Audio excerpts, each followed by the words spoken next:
नमस्कार दोस्तों, स्वागत है आपका अनुपम मैथ्स एकेडमी में। इंडियन ईयर बुक की अगली सीरीज में हम आपका स्वागत करते हैं। आज के इस वीडियो में हम देखेंगे भारतीय जनगणना के विषय में। जो इंडियन ईयर बुक है उसमें काफी शॉर्ट में इसको दे रखा है, हम थोड़ा डीप डाउन जाके देखेंगे और जो कुछ प्रमुख तथ्य हैं भारतीय जनसंख्या से संबंधित, जिनसे संबंधित प्रश्न परीक्षाओं में बार बार आपसे पूछे जाते हैं, उनको भी देखने की कोशिश करेंगे। तो मैं अनुपम तिवारी स्वागत करता हूं आपका अपने इस यूट्यूब चैनल पर। आइए जानते हैं भारतीय जनगणना के विषय में। तो जनगणना के विषय में सबसे पहली चीज आप याद रखिए, यह जनगणना है, मतलब जो लोग हैं भारत के, उनकी यह गणना करता है। इस जनगणना से किस प्रकार की जानकारियां प्राप्त होती हैं, अगर हम वह देखें तो हमको यह पता लगता है कि लोगों के पास जो संपत्ति है वह किस प्रकार की है। तो संपत्ति का वितरण हमको पता लग पाता है, जिससे जो भारत सरकार है वह योजनाएं बना सकती है ताकि संपत्ति के वितरण को ठीक किया जा सके। जो घरों में उपलब्ध सुविधाएं हैं उनके विषय में भी हमको जानकारी मिलती है, जैसे उज्ज्वला योजना है। तो भारत सरकार को यह पता होना चाहिए कि कितने लोगों के पास गैस सिलेंडर है घर में या नहीं है, तो वो सारा डेटा भी यहीं से कलेक्ट होता है। दूसरा, जो जनसंख्या है उसकी सामाजिक स्थिति क्या है, उसकी आर्थिक स्थिति क्या है, उसकी सांस्कृतिक स्थिति क्या है, उन सब के संबंधित डेटा हमको मिलता है और भारत सरकार को निर्णय लेने में यह सहायता प्रदान करता है। जितने भी ये डेटा मिलेंगे, इससे जो योजना के निकाय हैं जैसे नीति आयोग या कोई अन्य सरकारी संस्था, यह क्या करेगी, अनुसंधान करेगी, डेटा बनाएगी और उसके बेसिस पे भारत सरकार को अपनी योजनाएं बनाने में काफी सहायता मिलती है। अब हम समझना चाहते हैं कि जो भारतीय जनगणना है इसका इतिहास क्या है, मतलब यह कहां से प्रारंभ हुई, कब हमने शुरू किया भारतीय जनसंख्या को गिनना। तो हम देखें, समय आता है अंग्रेजों का और उसमें 1872 ईस्वी में जो लॉर्ड मेयो का काल है, उसी के समय सबसे पहले भारत की जनगणना की जाती है, लेकिन वह उतने अच्छे स्तर से नहीं होती है। जो 1881 की जनगणना होगी वह भारत की पहली संपूर्ण जनगणना होगी। तो अगर हम 1872 से जोड़े तो 2011 की जो जनगणना हुई है यह भारत की 15वीं जनगणना है। इसको आप याद रखिए। स्वतंत्रता के बाद यह 7वीं जनगणना है, यह भी इंपॉर्टेंट फैक्ट है। और जो प्रथम जनगणना आयुक्त है 81 में, क्योंकि जैसा मैंने आपको बताया कि 1881 में सबसे पहली बार विस्तृत रूप से जनगणना हुई और इसका जो जनगणना आयुक्त है वह W पियोडोन है। तो यह तथ्य आप ध्यान रखिएगा। पहली पूर्ण जनगणना कब हुई, 1881 में लॉर्ड रिपन के काल में, लॉर्ड मेयो के काल में शुरू हुआ। यह इंपॉर्टेंट फैक्ट, लॉर्ड रिपन के काल में सबसे पहली बार पूर्ण जनगणना हुई और वह भी कब, 1881 में। 2021 की जो जनगणना होनी थी, हर 10 साल में जनगणना होती है, तो 2011 के बाद 2021 में यह जनगणना होनी थी, लेकिन कोविड का टाइम था तो क्या किया गया कि अगले आदेश तक इसको स्थगित कर दिया गया। 2011 की जो जनगणना है इसके 2 चरण हम देखते हैं। तो पहला चरण है वह मकान सूचीकरण और मकानों की गणना से संबंधित है।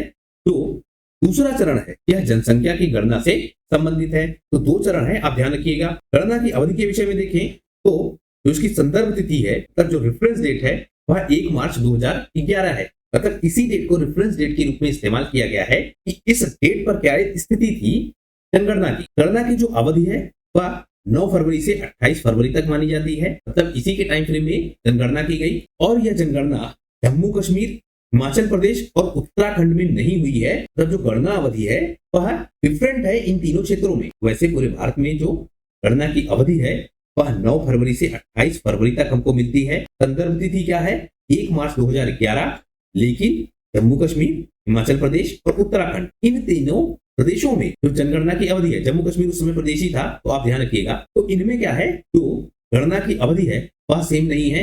यहाँ पर जो गणना की अवधि है वह 11 सितंबर 2010 से 30 सितंबर 2010 तक निर्धारित की गई है। अब हम समझे कि जो जनगणना है उसमें किस तरह के परिवार दिए गए हैं। यह आपका प्रीलिम्स के लिए बहुत इंपॉर्टेंट है, क्योंकि आप ध्यान रखिए कि 2011 में जनगणना हुई है, उसके बाद जितनी भी परीक्षाएं हुई होंगी उनमें जनगणना से संबंधित तथ्य आपसे बार बार पूछे गए हैं। तो नए प्रश्न कहां से आएंगे, तो इसलिए आप डीप डाउन जाके थोड़ा समझिए। तो ये पूरी उम्मीद है कि आप आने वाले प्रश्नों को कवर कर पाएंगे। जनगणना में जो परिवार दिए गए हैं वह हमको कितने प्रकार के मिलते हैं वह भी हम समझ लेते हैं। एक मिलेगा आपको सामान्य परिवार। सामान्य परिवार यहाँ पर एक रसोई होगी। रसोई जरूर याद रखिएगा, क्या है सबसे मेजर थिंग है जिसके बेसिस पे परिवार डिसाइड हो रहा है। तो एक ही रसोई है और जो सगे संबंधी हैं और गैर संबंधी भी, वह सारे सामान्य परिवार के अंतर्गत आएंगे। आप इसको ऐसे समझिए, मान लीजिए एक घर है और उस एक घर में एक रसोई है। अब इस रसोई में जो संबंधी हैं, संबंधी बोले तो जैसे आपके माता पिता, चाचा, बाबा, दादा, आपके चचेरे भाई, वो सारे लोग, ये क्या हो गए आपस में संबंधी, तो ये सारे लोग भी हो गए। अब हो सकता है कि आपके साथ आपके घर का नौकर भी रह रहा हो, तो वह भी शामिल होगा सामान्य परिवार में, जिसे कहेंगे क्या, गैर संबंधी। तो इसे कहेंगे एक सामान्य परिवार। दूसरा देखिए आप, संस्थागत परिवार, इसमें किसी संस्थान में लोग रहते हैं, जैसे जो बोर्डिंग हाउस है, जो मेस है, जो भिक्षुगृह है, जेल है, आश्रम है, इन सब जगहों पर भी तो लोग रहेंगे। वृद्धाश्रम में लोग रहेंगे, बाल गृहों में लोग रहेंगे, अनाथ गृहों में लोग रहेंगे। तो यह किसी एक वंश से संबंधित लोग नहीं होंगे, तो इनको संबंधी नहीं कहा जाएगा। या किसी संस्था में रह रहे हैं, तो संस्था में रहने वाले लोगों को संस्थागत परिवार कहा जाएगा। तीसरा आप समझिए, बेघर परिवार, जो फुटपाथ पे सोने वाले लोग हैं, खुले में रहने वाले लोग हैं, प्लेटफॉर्म पे रहने वाले लोग हैं, जिनका न चूल्हा परमानेंट है न घर परमानेंट है। किसी पूजा स्थल में रहने वाले लोग भी इसमें शामिल है, इंपॉर्टेंट फैक्टर है, आप ध्यान रखिएगा। तो ये सारे लोग क्या होंगे, बेघर परिवार के लोग। तो सामान्य परिवार, संस्थागत परिवार और बेघर परिवार, 3 प्रकार के परिवार हमको मिलते हैं कहाँ, जनगणना में। अब जो जनगणना में कुछ डेटा दिया गया है उसको आप देख लीजिए। सबसे पहली बात, स्टेट और यूनियन टेरिटरी को मिला के कुल कितने क्षेत्र हैं, 35। यह 2011 की बात हो रही है, तो उससे संबंधित जब डेटा आएगा तो आप इसी को इस्तेमाल करेंगे। डिस्ट्रिक्ट कितने थे या जिले कितने थे, 640। सब डिस्ट्रिक्ट 5924। शहर कितने हैं, 7936।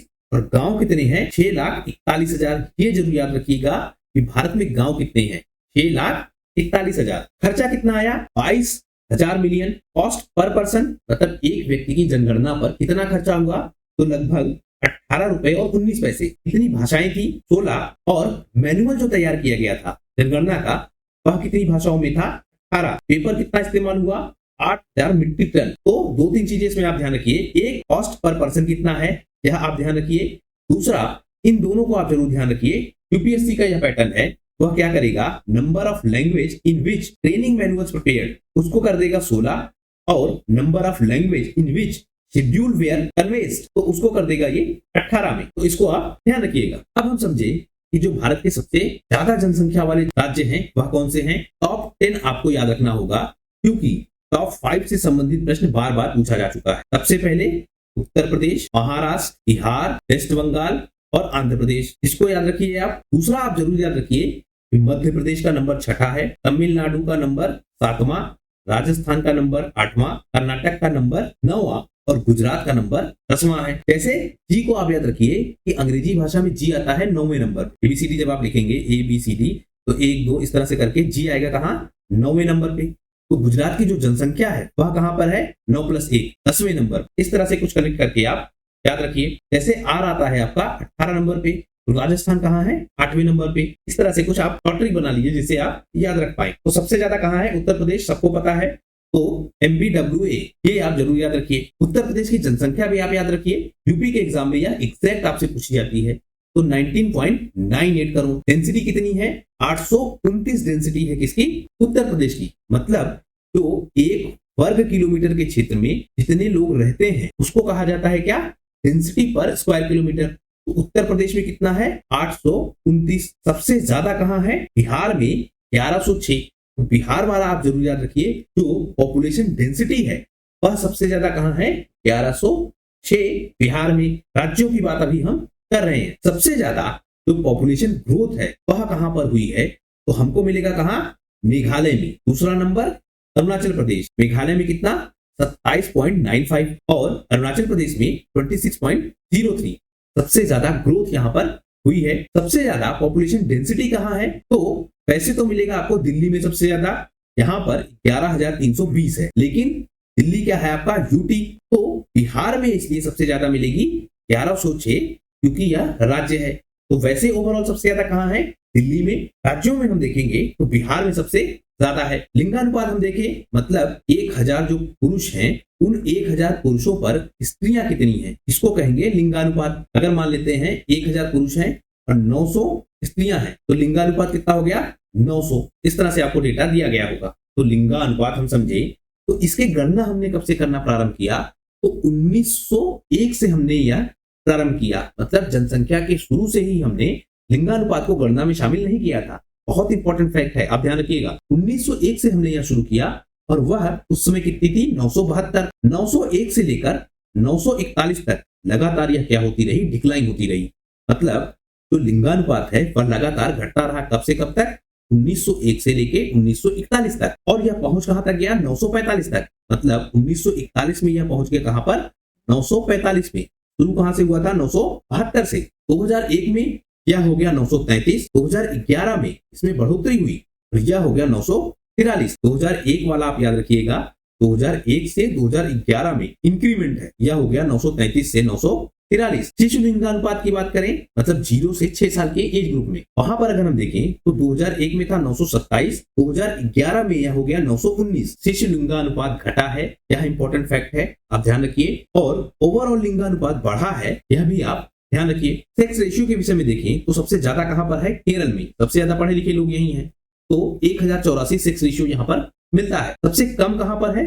तो दमन और दीव में सबसे कम है 618। लेकिन आपको याद रखना है कहां? राज्यों में। तो हरियाणा सबसे कम है 879। वैसे सबसे कम कहां है? दमन और दीव में, पर राज्यों में सबसे कम कहां है? हरियाणा में। सबसे ज्यादा सेक्स रेशियो कहां है? केरल में, यह भी आप ध्यान रखिएगा। यूपी में कितना है? 912, यह भी इंपॉर्टेंट फैक्ट है, आप ध्यान रखिएगा। और जो लोएस्ट सेक्स रेशियो है उसमें 10वें नंबर पे है कौन? यूपी। राज्यों की बात करें तो नंबर 1 पे हरियाणा, जम्मू कश्मीर नंबर 2 पे, अब यह शामिल नहीं है, आप ध्यान रखिएगा राज्यों की श्रेणी में। तो हरियाणा नंबर 1 पर, सिक्किम नंबर 2 पे, पंजाब नंबर 3 पे और उत्तर प्रदेश नंबर 4 पर। अगर आपको 2011 के अनुसार पूछे तो आप बताएंगे नंबर 5 पे, और वर्तमान राज्यों के हिसाब से यह नंबर 4 पे है। पॉपुलेशन ग्रोथ अगर हम समझना चाहें कि जनसंख्या कहां पर बढ़ रही है और कहां पे घट रही है, उसके विषय में हम देखें तो नागालैंड आप जरूर याद रखिएगा, यहाँ डी ग्रोथ है, तब यहाँ पर जनसंख्या घटी है -0.58। तो जनसंख्या घटी कहां पर है? नागालैंड में। लोएस्ट वाले हैं यह। दूसरा स्थान आएगा केरल का। तो जो सेक्स रेशियो है वह कहा जाता है? केरल में। एजुकेशन का लेवल कहा जाता है? केरल में। और जो बर्थ रेट है वह डाउन कहां पे हो रही है? केरल में ही। नागालैंड प्रथम पे है, दूसरा स्थान किसका है? केरल का। सबसे कम पॉपुलेशन कहां पर है उसको अगर हम देखें तो सबसे कम कहां है? लक्षद्वीप पे। राज्यों में बात करें तो सबसे कम कहां है? सिक्किम में। वैसे कहां सबसे कम? लक्षद्वीप। राज्यों में सबसे कम कहां है? सिक्किम में। सबसे लीस्ट डेंसिटी, मतलब सबसे कम जनसंख्या घनत्व कहां पे है? जहां पर सबसे ज्यादा एरिया में कम लोग रहते हैं। मतलब जो 1 किलोमीटर वर्ग क्षेत्रफल है, उस क्षेत्रफल में सबसे कम लोग कहां रहते हैं? वह हमको मिलता कहां? अरुणाचल प्रदेश। कितना है? 17। एरिया के हिसाब से अगर हम देखें तो जो सबसे छोटा स्टेट है वह कौन सा है? वैसे मिलेगा आपको लक्षद्वीप, लेकिन राज्यों में आप ध्यान रखेंगे तो सबसे छोटा मिलेगा आपको गोवा, जिसका है 3702 स्क्वायर किलोमीटर। सबसे बड़े स्टेट कौन है? यह आप ध्यान रखिए, तो ये जरूर याद रखिएगा, क्योंकि यहाँ पर जो 1 से लेकर 5 तक स्टेट है, इनसे संबंधित प्रश्न बार बार पूछा जाता है। सबसे ज्यादा है राजस्थान में, दूसरा है मध्य प्रदेश में, तीसरा है महाराष्ट्र में, चौथा है आंध्र प्रदेश में, और यूपी का नंबर 5 है। यह आप जरूर याद रखिएगा, मोस्ट इंपॉर्टेंट। सबसे ज्यादा कहाँ है? राजस्थान में। दो आपने याद कर लिए। 5वां नंबर है यूपी का, पहला नंबर है राजस्थान का। बीच में 2 एम आएंगे, पहला मध्य प्रदेश, दूसरा महाराष्ट्र, और उसके बाद आएगा आंध्र प्रदेश। तो इस तरह से आप ध्यान रखिएगा। साक्षरता के विषय में अगर हम देखें तो जो 2011 की जनगणना थी, तो ये कहते थे कि अगर 7 साल से कोई ऊपर का व्यक्ति है और वह किसी भी भाषा में पढ़ने में और लिखने में सक्षम हो, तो उसे क्या समझा जाएगा? साक्षर। मतलब वह पढ़ और लिख दोनों काम कर पाता हो और उसकी एज कितनी हो? 7 साल से ज्यादा, तब उसको मानेंगे कि वह साक्षर है। इंडियन ईयरबुक में ये चीज बिल्कुल क्लैरिफाई करके दी है कि अगर कोई व्यक्ति पढ़ सकता है लेकिन लिख नहीं सकता है तो उसको साक्षर नहीं मानेंगे। बिल्कुल ध्यान रखिएगा आप इस तथ्य पे कि अगर वह पढ़ सकता है लेकिन लिख नहीं सकता है तो उसको साक्षर नहीं मानेंगे। 91 से पहले क्या व्यवस्था थी कि जो जनगणना होती थी उसमें जो 5 वर्ष से कम आयु के बच्चे हैं उनको अनिवार्यतः निरक्षर समझा जाता था। मतलब जो 5 साल से कम के बच्चे हैं उनको यह अनिवार्यतः समझा जाता था कि यह निरक्षर है। कब तक? 1991 तक। अब हम देख लेते हैं जो मोस्ट एजुकेटेड स्टेट हैं उनकी स्थिति क्या है। तो केरल का स्थान है सबसे ऊपर, यहाँ पर क्या है? 94% की लिटरेसी है, मतलब यहाँ के 94% लोग पढ़ लिख सकते हैं। मेल इसमें 96% है, फीमेल इसमें 92.07 है। तो मेल ज्यादा है, फीमेल कम है, यह आप ध्यान रखिएगा। केरल में सबसे ज्यादा है। सबसे कम पढ़े लिखे लोग कहाँ हैं? नंबर 1 पे है बिहार, 62%, मेल 71% और फीमेल 51%। यूपी का स्थान 7वां है नीचे से, 68% लिटरेसी रेट है, 77% पुरुष और 57.18% स्त्रियां। तो बिहार सबसे कम पढ़ा लिखा राज्य है और यूपी का नंबर 7वां है। राजस्थान आप देख लीजिए, इसका नंबर 3रा है और अरुणाचल प्रदेश का नंबर 2रा है। सबसे ज्यादा चाइल्ड पॉपुलेशन कहाँ है 2011 की जनगणना के अनुसार, तो वह कहाँ पे है, उत्तर प्रदेश। ओवरऑल जनसंख्या ही उत्तर प्रदेश की सबसे ज्यादा है, तो जो चाइल्ड पॉपुलेशन है वह भी सबसे ज्यादा है। 3.08 करोड़ के आसपास यह जनसंख्या है, यह आप ध्यान रखिएगा। बिहार आएगा आपका नंबर 2 पे। अगर हम यह देखना चाहें कि सबसे कम जो चाइल्ड पॉपुलेशन है वह कहां पर है, तो सबसे कम है लक्षद्वीप में, केवल 7,255 बच्चे हैं।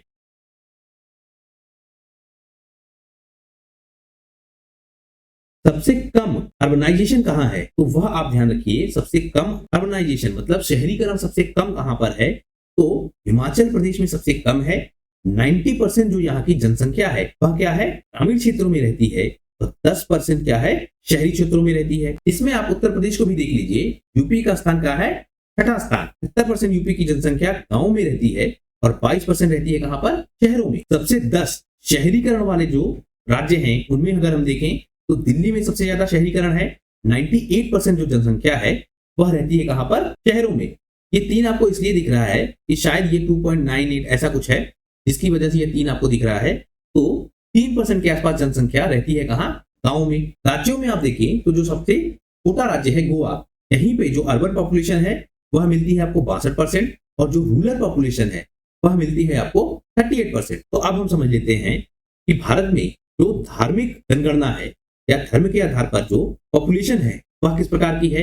तो हिंदू है लगभग 80%, मुस्लिम है लगभग 14%, सबसे कम है कौन से, जैन, ये ध्यान रखिए। दूसरे नंबर पर बौद्ध और तीसरे नंबर पर सिख, नीचे से जैन सबसे कम, बौद्ध उसके बाद और सिख तीसरे नंबर पे है। क्रिश्चियन ज्यादा है सिखों से, बहुत इंपॉर्टेंट फैक्ट है, ध्यान रखिएगा कि क्रिश्चियन ज्यादा है सिखों से। पहले नंबर पर हिंदू और दूसरे नंबर पर मुस्लिम, ध्यान रखिएगा। जो शहरों में रिलीजियस पॉपुलेशन है वह किस प्रकार की है, तो शहरों में रहने वालों में से लगभग 75% क्या है, हिंदू है, मतलब 2/3 क्या है, हिंदू है जो शहरों में रह रहे हैं। मुस्लिमों में यह परसेंटेज क्या है, 18.23%। गांव में जो रहने वाली जनसंख्या है सबसे ज्यादा वह कौन सी है, तो उसमें भी क्या है, हिंदू आपको सबसे ज्यादा मिलेंगे 82.05%।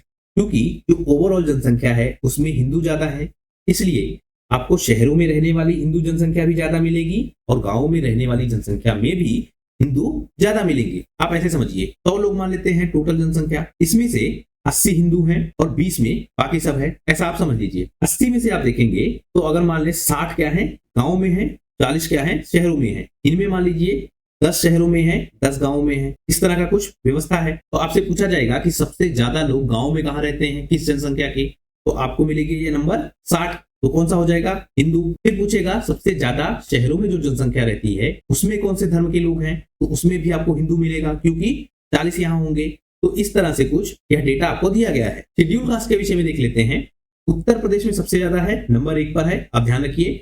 दूसरा नंबर कहाँ का है, वेस्ट बंगाल का, अरुणाचल प्रदेश, नागालैंड, लक्षद्वीप, अंडमान और निकोबार। यहाँ पर आपको एससी कैटेगरी नहीं मिलेगी। जो एससी कैटेगरी है उसकी जो लिटरेसी है वह अगर हम समझना चाहे तो सबसे ज्यादा कहां पर है, मिजोरम में, कितना, 92%। और वैसे अगर हम देखें तो सबसे ज्यादा कहां पर है, दमन और दीव में 92.56%। भले ही ये अंतर बहुत माइनर है, लेकिन अगर आपसे पूछा जाएगा तो आप ध्यान रखिएगा कि सबसे ज्यादा लिटरेसी रेट एससी पॉपुलेशन की कहां पर है, दमन और दीव में। राज्यों में बात करें तो मिजोरम में सबसे ज्यादा है। जो एसटी पॉपुलेशन है इंडिया में उसको हम देखें तो सबसे ज्यादा कहां पर है, मध्य प्रदेश। दूसरा नंबर है उड़ीसा का। एसटी में कौन ज्यादा था, उत्तर प्रदेश। और एसटी में कौन ज्यादा है, मध्य प्रदेश, ये ध्यान रखिएगा। सबसे कम वाले कौन से हैं, हरियाणा। आप जरूर इसमें ध्यान रखिएगा, हरियाणा में एसटी पॉपुलेशन नहीं है, चंडीगढ़ में नहीं है और पंजाब में नहीं है। तो पंजाब और हरियाणा दोनों आप जरूर याद रखिएगा, इसमें एसटी पॉपुलेशन नहीं है। जो एसटी पॉपुलेशन है उसकी अगर हम लिटरेसी रेट को देखना चाहे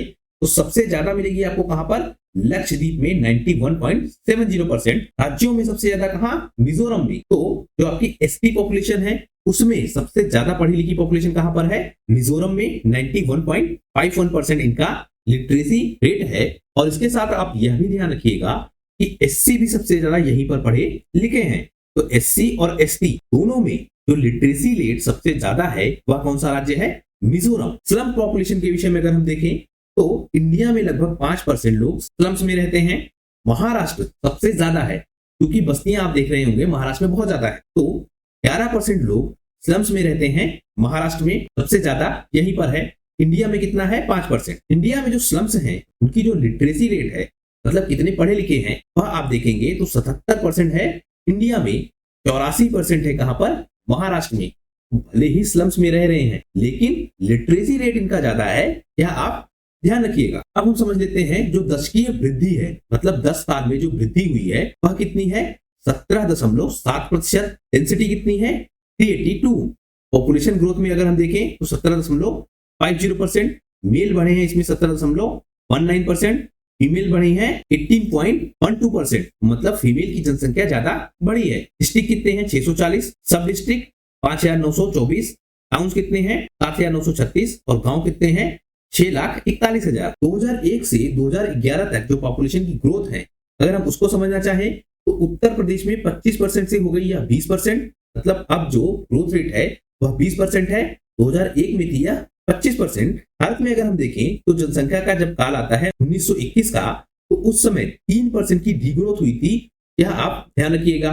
बिहार के विषय में देखें तो 28% से यह हो गया है 25%, मतलब 2001 में था यह 28% और 2011 में हो गया यह 25%। सबसे ज्यादा जनसंख्या ग्रोथ कब हुई? 24% के रेट से 1961 से लेके 1971 तक, और 2001 से 2011 तक नंबर्स में सबसे ज्यादा ग्रोथ हुई है।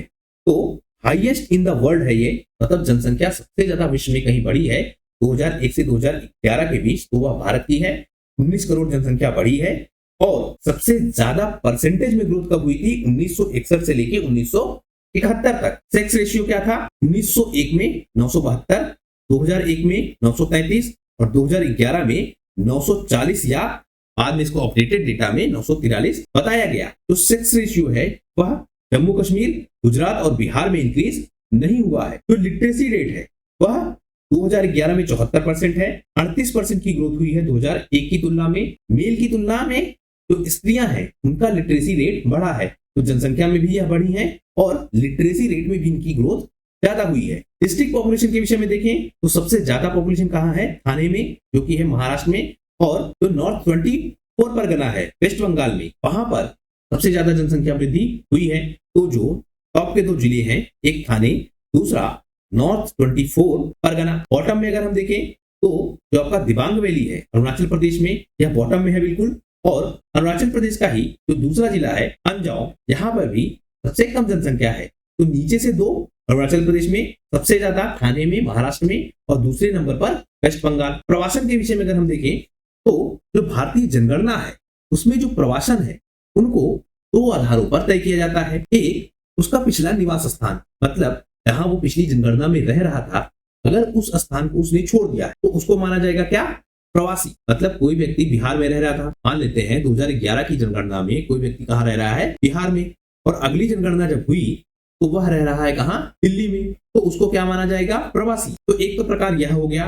दूसरा, जन्म के अनुसार, मतलब जो व्यक्ति किसी स्थान पे वर्तमान में रह रहा है, अगर वह उसके जन्म स्थान से भिन्न है तो उसको भी माना जाएगा प्रवासी। मतलब किसी का जन्म अगर उत्तर प्रदेश में हुआ है और वर्तमान में वह मुंबई में रह रहा है तो उसको क्या माना जाएगा? प्रवासी। कोई व्यक्ति पिछली जनगणना के समय बिहार में रह रहा था और इस जनगणना के समय वह चला जाता है दिल्ली में रहने, तो उसको भी क्या माना जाएगा? प्रवासी। तो 2 आधार पे जनगणना में प्रवासन को देखा गया है। जो पिछले स्थान से प्रवासी हैं इनमें हमको मिलता है 455 मिलियन, और 2011 की जनगणना में यह 141 मिलियन था। तो प्रवासन बढ़ा है, यह भी ध्यान रखिए। प्रजनन और मृत्यु दर के विषय में देखें तो प्रजनन दर मतलब टोटल फर्टिलिटी रेट, मतलब एक पुरुष और एक स्त्री 2 लोग मिलकर कितने बच्चों को जन्म दे रहे हैं उसको कहेंगे प्रजनन दर। तो यह स्टैंडर्ड कितना होना चाहिए? 2.1, मतलब प्रतिस्थापन प्रजनन दर कितनी होनी चाहिए? 2.1, मतलब 2.1 बच्चे पैदा करें एक माता पिता मिलकर, मतलब 2 लोग मिलकर 2.1 बच्चे पैदा करें, मतलब यह रेशियो है, आप ध्यान रखिए। तो इतने बच्चे पैदा होने चाहिए, तब जो जनसंख्या है देश की वह स्थिर रह सकती है। 2022 की जो राष्ट्रीय परिवार स्वास्थ्य सर्वेक्षण की रिपोर्ट है, रिपोर्ट संख्या 5, वह कहती है कि प्रजनन दर 2010 में कितनी थी? 2.5, मतलब प्रतिस्थापन प्रजनन दर से यह ज्यादा है। लेकिन 2020 में यह क्या हो गई? 2.0, मतलब जनसंख्या भारत में भी घट रही है, या प्रजनन दर भारत में भी घटेगी। जन्म दर के विषय में देखें तो 2020 में यह 19.5 थी और मृत्यु दर के विषय में देखें तो यह 6.0 थी। जन्म दर और मृत्यु दर यह दोनों 1000 पे कैलकुलेट किया जाता है, आप ध्यान रखिएगा। शिशु मृत्यु दर यह 2010 में क्या थी, 47 थी और 2020 में यह क्या हो गई, 28। तो ये तीनों चीजें आप ध्यान रखिए, 1000 प्रति जनसंख्या पर इसको काउंट किया जाता है। तो इस तरह से जो जनसंख्या से संबंधित सारा डेटा था वह हमने देख लिया है। आशा करता हूं यह वीडियो आपको पसंद आया होगा। वीडियो आपको पसंद आया है तो प्लीज शेयर कीजिए अपने दोस्तों के साथ, सब्सक्राइब कीजिए इस चैनल को, जिससे हम लोग ज्यादा से ज्यादा लोगों तक अपनी पहुंच को बना सकें। आपका हमसे जुड़ने के लिए बहुत बहुत धन्यवाद। आपका दिन शुभ हो।